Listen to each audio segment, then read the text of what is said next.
Hello, y'all. Welcome to Hi. Bottles and Bricks, Missing Echo, a Last of Us podcast. I'm your host, Ronan Chain, and I got my fellow survivors. I got my fellow tourists, if you will. I have Sam from Team JVS, I have BIZZYBRON, and I have the Elise Monstrino from Last of Us Database. Y'all, welcome to the show. What's up, man? What's up? What's up, dude? Oh man, I'm just looking at my pile of tissues that I had from Monday, from Sunday, if you will. Just being like, damn, I gotta throw that off.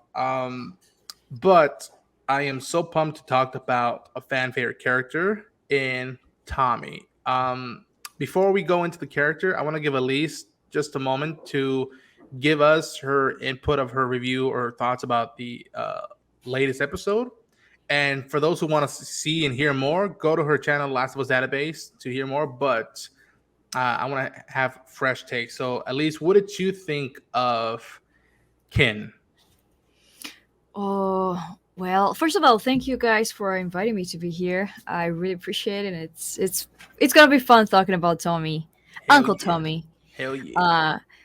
I thought it was just a great episode. There was a lot of stuff going on, and they had to cover up a big part of the game. But since we don't have to do some crazy, I don't know, shooting encounters every cutscene or so, I think we had the chance to see story progress a lot. And I'm just so glad they actually put Jackson for us to see, not just a damn, as Ali says, because that's something we know in New Druckmann, and they wanted to do this in the game, but there were no resources. It's very expensive making games, so this is something they already had concept art since Last of Us, the first one, and so we see it. And yeah, we start with this amazing couple of a gentleman and a lady, like laughing their asses off with Ellie, like, "Oh yeah, can I go down now?" And and Joel, and I love that we got to see survivors doing their own thing in a very isolated place, and it won't affect other people. They don't even know what the fireflies are. So we have some, last episode, the one number 5, it ended pretty harshly since we see what happens to Sam and Henry. So I think it was Mm-hmm. good, kind of have a lighter tone, just for us not to dry because of so much we all uh, cried over it. And I really love that they gave importance to Maria a bit more. I think she looks even cooler, and we see things that we didn't know in the game, like, okay, so how does Ellie know from Maria that Joel's lost a daughter? So I think the changes they made actually build up more character for both Jackson itself, because it's a place we explored a lot on Last of Us Part 2. We won't talk about it more, but it feels like when you have an important place, it's almost like a character itself. So it felt like going back home somehow. I don't know, maybe that's just me. I don't know. I think us that are, we know this bar and this part and this here and there in Jackson, and of course the bedroom scene, which has a very special meaning to me. Yeah. It was line by line. It was amazing. They made a great job, and I thought the ending was also really good. I love how the essence of what happens in the game. It's all there, but all the modifications, in my opinion, they they worked really well, and I really loved it. I think it's beside episode 3, this is probably my favorite. I loved it. So yeah, I hope you guys liked it too. Oh yeah. Yeah. This is my favorite episode thus far. It's my favorite episode. But speaking of favorites, um, I wanna. I'm just gonna tease this photo right here. This is something I have been waiting for. And I knew it was coming. I knew it was coming, but I was like, when that moment came up, I was like, all right, I can finally exhale. Because you're right, I love that opening scene, and I love that. Besides the phenomenal actors they had in it, and the couple be like, "You telling him the truth? You telling me the truth?" I love that banter, but I like the fact that there are some people that made a choice in their life beyond the outbreak, and it just so happened to be isolated from the rest of the world, and then the rest of the world change around them. And to me, I love that Graham, the actor, plays his character like it's another Tuesday. They're like, yes, we don't go here, and we have to keep an eye on that, but it's just the same old thing, which is what I love him saying. That like, I've been here longer than you were born, Sonny. So I was, so details like that. I'm like, I, that fascinating. scene was a little nod to the game too. The whole map sequence where Yep. he has one person point at one thing and another Then, person point at. I don't know why that little thing got me like way too excited. I was mhm. like, oh yeah, that's dope. But Sam, so Tommy Miller, we are introduced to him in the first episode, and then the jump of time, we're separated. And all we know is that he hasn't been in contact for about 3 months or 3 weeks, if you will. Um, but now we go, we traverse this terrain. We go to the Dead River, if you will, or the River of Death. Um, and we go to again Jackson, which was a big shocker to me. Even though I knew about stuff, I just didn't think they would do it. And we find our lost brother back. Um, how did you feel about the reunion? Did you feel it was too fast? Did you feel it was too quick? Did you feel it was too slow? It was about time. And what was it like being back with the character and seeing what Gabriel was going to do with the role onwards? I think you're silent, my friend. Can you hear me?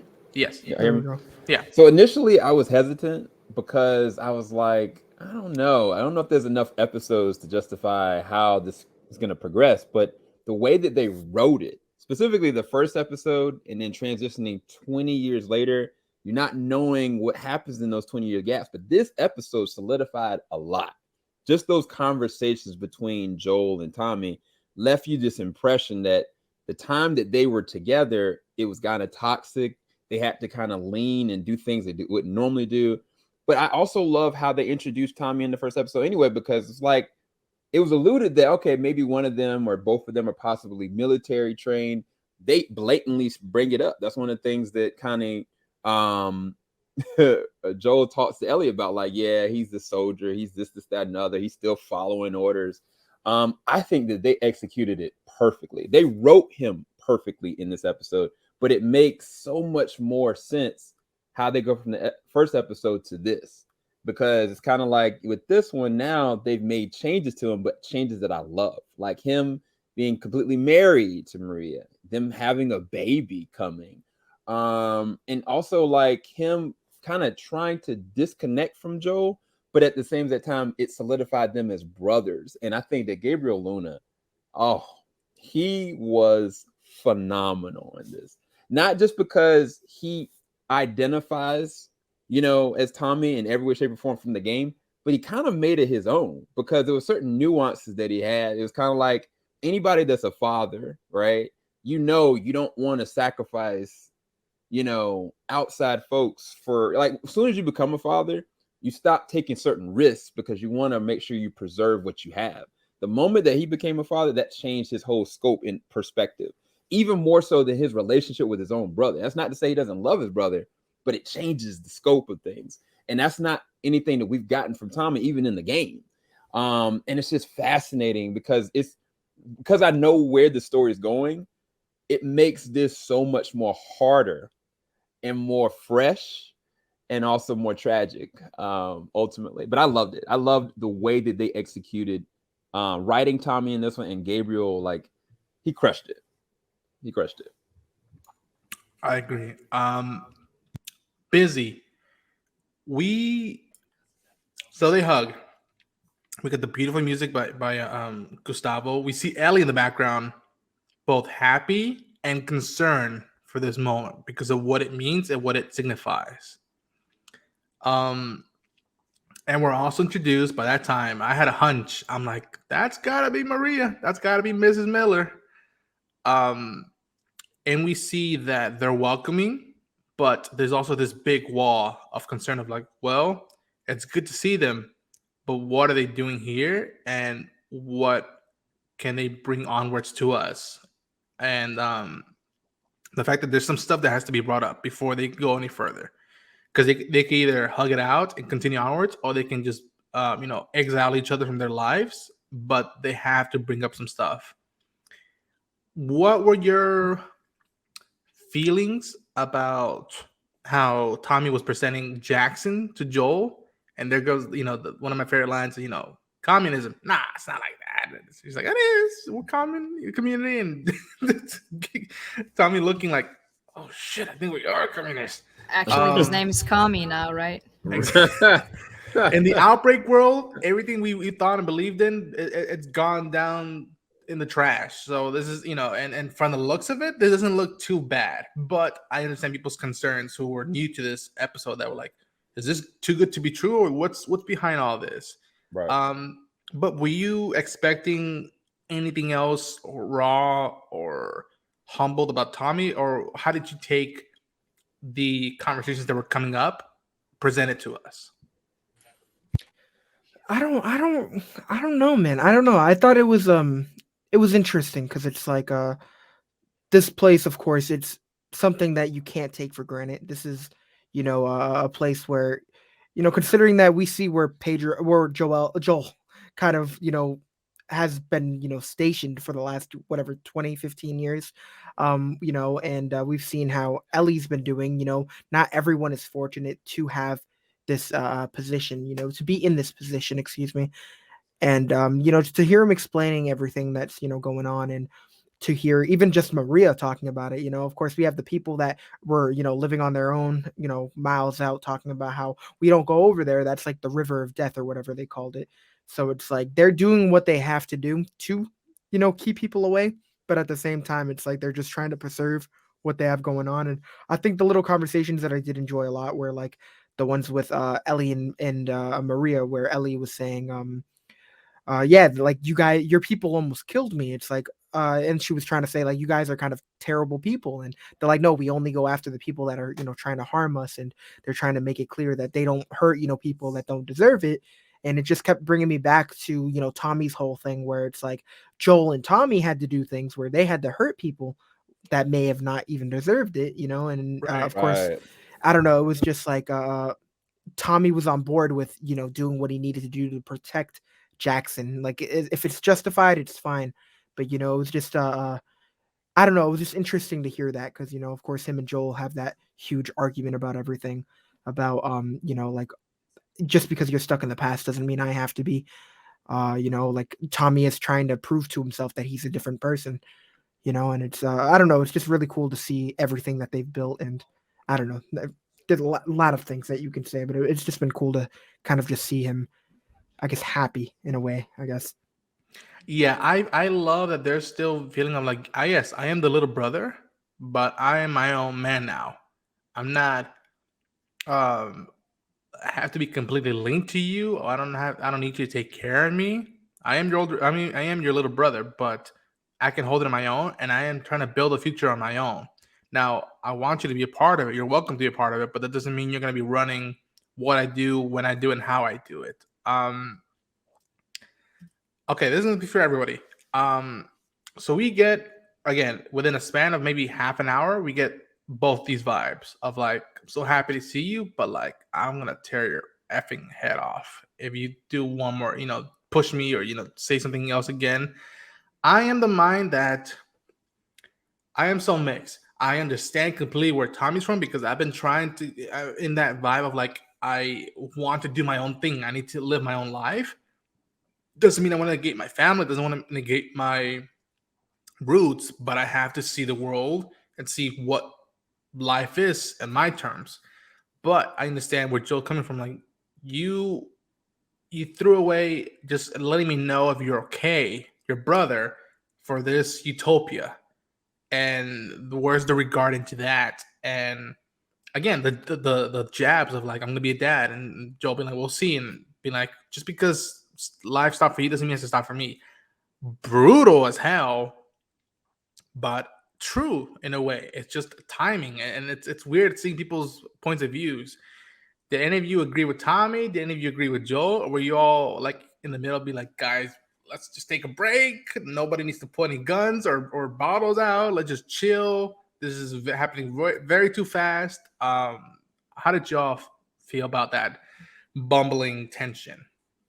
I feel like the conversation was needed because if I think honestly, if Tommy hadn't have been as brutal as he was, Joel wouldn't have had to break down and really the revelation that he needed to kind of have to move forward. Because the truth of the matter is this: Maria doesn't like the man that Tommy was. Like she made that very plain and simple. And I mean, you can say anybody that gets married or you have a partner, they kind of want you to change for the better. I mean, it's always important that who you link up with, they don't change who you are, the perception of you. So it's a fine gray area there. But the things that Joel and Tommy did were not right. And it sounds like they kind of haunted Tommy. Like he never forgot them. And I'm not just talking about the loss of Sarah, but the things they had to do to survive after Sarah and what he saw his brother become, what he had to become to survive. And I think that it's not just the fact of being in this utopia, but it's kind of like this perception of what he could be outside of his brother. I think it's not just being behind Joel's shadow. I don't think he wants to go down this dark path that he knew for a fact that his brother was going to ultimately go to or end up. Worst case scenario. And I think that it is all tied to him being a husband. I think it's all tied to him being a future dad. Like you don't want to go into being a dad like with the baggage you had in the past. You want to be a better person so that they have an opportunity to be better. And it's kind of like if you love somebody enough, you want to kind of be better for them, even if that compromises your relationships with other people. I mean, a lot of times you get married, that's why there's a lot of strife and bitterness between certain family members because of that exact reason. And so I agree with him, but it's also this fine gray area of how much you want to let go and how much you know for a fact you got to move forward with. So I agree with him. I think he made the right decision, but it what it did was it promoted this excellent conversation so that Joel finally, he's kind of realized he lost Tess, and he lost, of course, Frank and Bill. And now his own brother is kind of like pushing him to the side, and he's upset about that. He's got this young girl that's literally a living reminder of his own trauma. And now he feels like he's lost everything. And so now it's like, no, I've got to tell somebody something. And I think that moment that Tommy finally gave him that is the exact ammunition that he needed. So yeah, that's my take on it though. What about you two? At least busy. What else do you think about that combo? Because I agree with Sam that one way or another, either Joel's gonna have to swallow that and put the persona, which he still is a rough and tough guy, but deep inside, he's just a shattered glass away from breaking down, and he had to. With your siblings, you can trust to an extent what you want to tell them, and you would hope that doesn't go outside of the family circle, and that was, if you will, a mini therapy session for him, if you will. Yeah, I think Joel, the way we see Joel in the games, it's completely different than what we see in the series. He's much softer, but in a good way. He's much kinder, and he allows himself to be vulnerable in front of Tommy. And it's the first time that we actually see him allowing himself to do that. And you have to trust a lot someone to be able to talk about your traumas, what happens. Yeah, that scene broke our hearts. I think it's interesting because since a few episodes ago, Joe even said that Tommy's a joiner. So he's a very Mm-hmm. idealistic guy. He thought, yeah, I'm going to do something good. And then he joined the army and then realized that actually he had to do some very bad things in the army, as we understand. And I like what Sam said, because then after the outbreak, kind of like in the army, he also thought he would be doing something good, but he actually had to do bad stuff. So I do think it's a way for him to break this circle. And we see the watch as he says, like, yeah, it doesn't mean life stopped for you. It doesn't mean that it has to stop for me. It's a very interesting thing since Joel's watch has broken ever since Sarah's gone. And I think Tommy, since he's a joiner, he's kind of like the opposite part of it. He's always going forward and pushing forward and trying the next thing and joining the Fireflies and going to Boston and doing this and that. and he now has finally the chance to stick around and has his roots somewhere. I think it's not only about him being a father, which of course changes everything, but he could finally find a place where he belongs. And as he said, oh, we did those things to survive because we didn't know there were other ways, and now he found a place where there are other ways and he doesn't have to feel bad about it. So leaving it all behind just because Joel doesn't want to take this girl, which Tommy doesn't even know, it's a lot to ask, and he's still kind enough to accept it. So I think, oh, it's a lot of it, they're very different, both Joel and Tommy. And even in the game, like in the game, Tommy's the first one to hug him. Yeah. It's completely different. But I think Tommy's always been the more, Hopeful. the kinder, yeah, hopeful too, definitely. And for me in this episode, it states it much clearer than even the game, that difference between them. I just I just love seeing this photo again. There's something about that I'm like, again, yes, it's a Yeah. post-apocalyptic, yeah, but again, someone like me who's Latino, again, it's the underground stuff that I'm like, all right, it's characters. Yeah, I feel So like anyone with siblings can just purely appreciate it. Like exactly, honestly, exactly, and it just so happens to be two Latino guys that I'm like, they are kicking ass, and oh I my feel you, god, Ronnie. that yeah. made me happy. Yeah. Busy. We I like the fact that Gabriel is doing stuff different than what happened in the game, but like in other characters and the future characters that will come out, you have to start somewhere. And when we started with Tommy was the great Jeffrey Pierce. Um, this fool had to jog, had to run in order for in my opinion, for Gabriel Luna to fly. And it was so happy to see him in the show as a completely different character in different scenarios. And yeah, he's badass. R.I.P. Perry. Um, but did you appreciate that Gabriel honored Jeffrey so much and yet was doing stuff different? Because I compared a lot to what Bella's doing with Ellie. There's so much of Ellie's soul and spirit and Bella that Ashley did, but Bella's giving a more what's the word, primal vibe at points with Ellie that Ashley didn't do. Ashley did a more innocent, more rejuvenating vibe. And although Ellie does tap that, there's this primal stuff with Tommy. I felt that there was this more he wants to say the more rough and tougher stuff, but he knows better because he's learned that there is a better way. There's not just guns blazing, F you, it's this way, this way. It's like, no, Joel, we did bad things, but I'm not judging you. We did bad things. So, but it all starts back from what Jeffrey Pierce did. Were you shocked how much he was honoring Jeffrey, or were you like, whoa, this is seamless? Well, the one thing I feel like most of the characters have done, they've honored these like the hell out of these characters. Like I mean, whether it's copying their mannerisms, copying their accents, copying the tones of their voice. With Gabriel for an example. I mean, I feel like he like matched just the tone of Tommy. Like he felt like Tommy from the voice alone. Even like Joel. I mean, with Pedro, like I feel like same thing. The voice is like a big part of it. I mean the when they speak up, the way they act. I mean, just a lot of different things like that. But when there are changes involved, I mean, I still feel as though they're honoring the characters because it's the changes, not just to the story, but to the characters are just aligning with, well, again, the changes to the story. So it's not like they're doing anything crazy to the point where it's like it doesn't make sense. Why are they doing that? Like they're doing things to make the character better, to make that character make more sense. So it's been really cool to kind of see what they decide to change, and whether it's having a child on the way or something like that.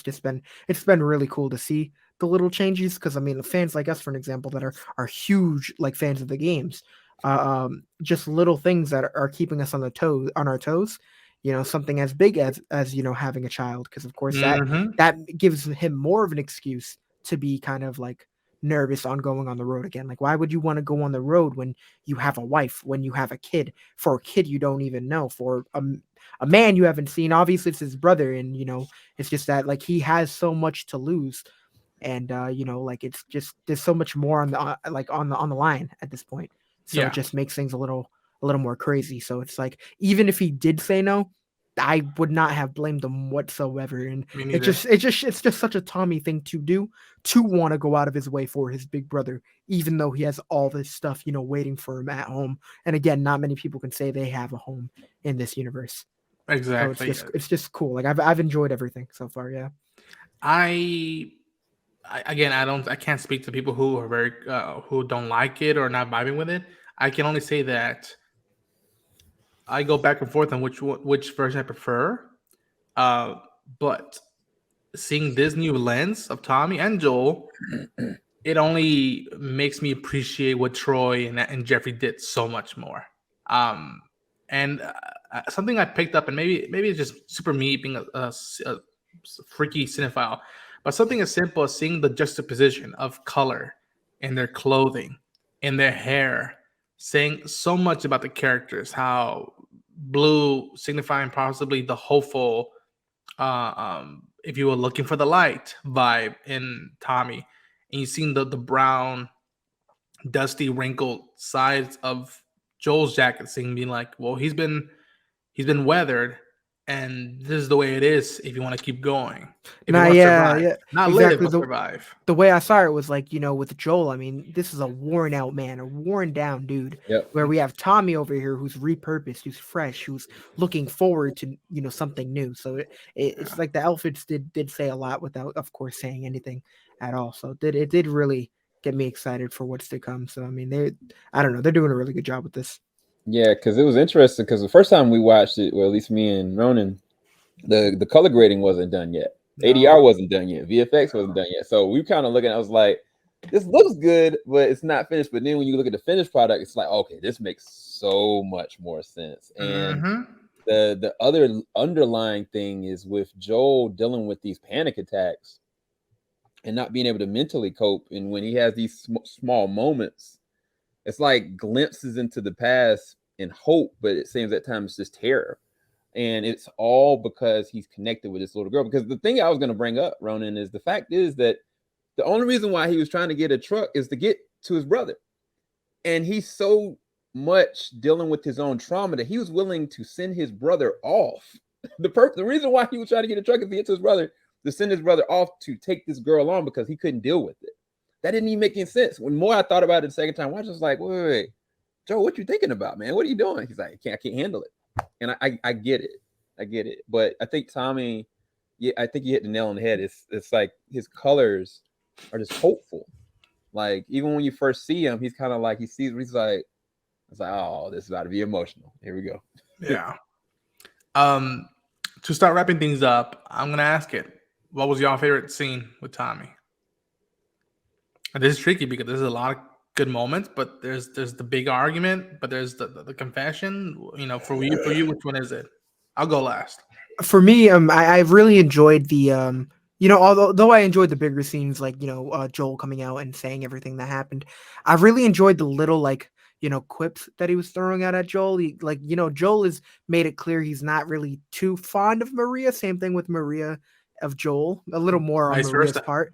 Yeah. But it was just really funny to hear Joel just kind of make little remarks and about like, hey, yeah, can I borrow your gun? And he's like, yeah, you can. He's like, oh, because Maria has mine or whatever. He's like, I already said yes, Joel. Like he's letting him know, like he's like, bro, you don't need to take a shot at my wife. I already gave you permission. So, and I think there was a couple other moments like that where it's just like like I don't know, it's just it's gonna be fun to see more of that. And I don't know, I just like the more brotherly moments where they're being friendly and they're not jumping at each other's necks. The moments that make them more human, where they're just kind of bonding. But so I enjoyed more moments like that. So that was cool. All right. What about you, Elise? What was your favorite moment with Tommy? I do enjoy a good conflict. So this was there's a very nice lady called Isabella Boscov. She she's also analyzing some episodes on The Last of Us, and she mentioned that this episode was like a western. It starts with a conflict with Native Americans, and then Mm-hmm. they're outsiders in a town, and then he meets Mm, again with someone who he hasn't met in a long time. And they're even wearing the little The scarf bandanas. Yeah. things. And then he has this mission which is too old for. He tends to not ask for help, but in the end, Joel goes to his duty. But I do love how conflict works in this, because the very first scene they look, there's this very comforting hug. You know, I don't know how about you guys, but there are some people in my family that I really enjoy spending time with when it's like one day at a time, and I'm very glad we live very far away. So it felt kind of like that, Yes. Yes, I agree with you. in-laws, you know.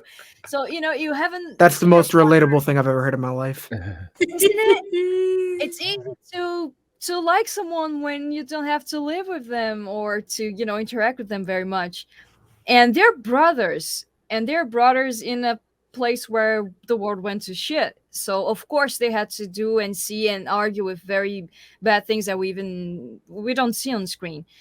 So I thought the scene in the bar when they start arguing, it goes so fast. Like Joel, he's not even saying like, okay, I did a whole bunch of stuff to come here to make sure you're all right.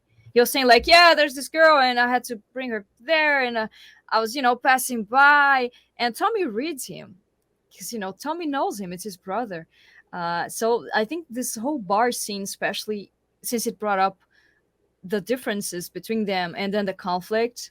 Tommy starts very proud of his bar, saying, "Oh, maybe we got bacon and all that."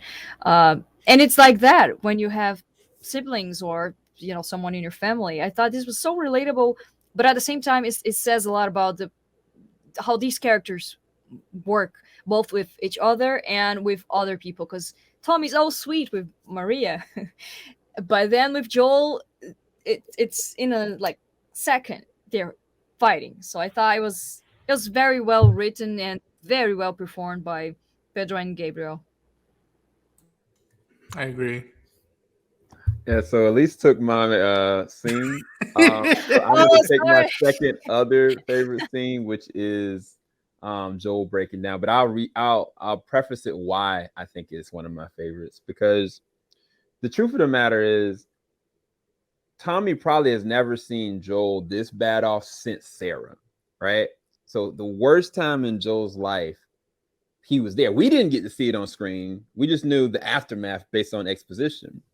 And so when he's seeing his brother again, he knows his brother at his weakest point.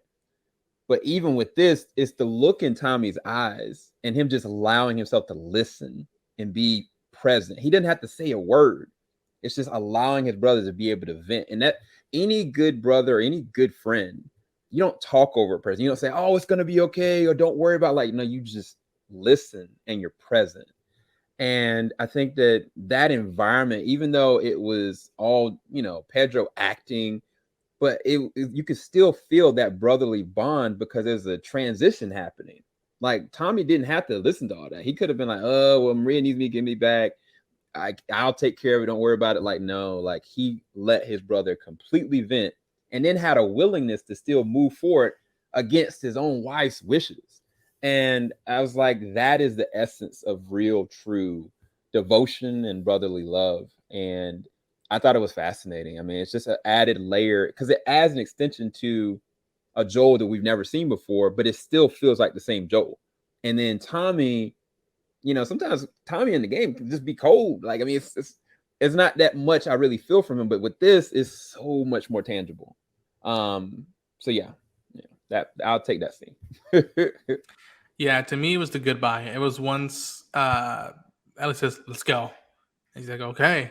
And Joel looks at Tommy, and Tommy goes like, "It's a moment that I didn't see many people catch, except for Hector Navarro from Heroes Before." He was like, "Look at that." Tommy is so proud of Joel that he's like, "I knew there was good in Joel. That he wasn't this cold hearted." That like that shrug. And yes, I already said yes, Joel. Let him welcome him like there's a place for you here, which I'm like, Oh, folks, you have no idea. Oh man, we can't talk about it. All right. But yeah, and but to me, it was also flipping it because in the game, Joel says "Adios, little brother," but in the show, it's "Adios, big brother," and just that look of them being like, "Yeah, we're gonna fight like any other sibling, but we have each other's backs, even though my wife and your sister-in-law are gonna butt heads, which is gonna be complicated." But yeah, that was my favorite scene. Besides the hug, that was my favorite scene. That is all for today that we can talk about that doesn't involve spoilers. But I want to thank Elise, Sam, and BIZZYBRON so much for joining me on Missing Echo. Sam, or let's do this. Elise, where can people find you? Yeah, so I am Alice Monstrinho, or Alice, or whatever way you want to pronounce it, in every single platform and social media you can find. But I'm working and along with Monique Alves on the Last of Us database. So our social media is The Last of Us DB. We do content in Portuguese, but we are planning some audio files and some other subtitles in English so people can enjoy it. And yeah, say hi to us. If you can follow us, we'll be glad to have you at the little survivor camp. Beautiful. Sam? Yeah, you can follow me at TeamJVS. JVS is also a media outlet, so we do reviews, interviews, discussions, red carpets, all those things. But we currently are covering The Last of Us in collaboration with Ronin Unchained. We're doing our non-spoiler reviews there, and on every Monday at 8 o'clock, we're also doing a live stream where we're talking about all things of that episode. And yeah, I'm still going to advocate Ronin Unchained. He's coming to Patreon, you guys. And, Oh boy. and he's got a TikTok coming on the way, but the Patreon is going to be these uncut discussions about The Last of Us, talking about future Last of Us. You don't want to miss it. Oh god. Busy? You can follow me, of course, BIZZYBRON everywhere. YouTube is the main platform, and then a lot of stuff on TikTok as well. And yeah, BIZZYBRON again everywhere. That's basically it. Yeah. As always, folks, to the edge of the universe and back. Endure and survive.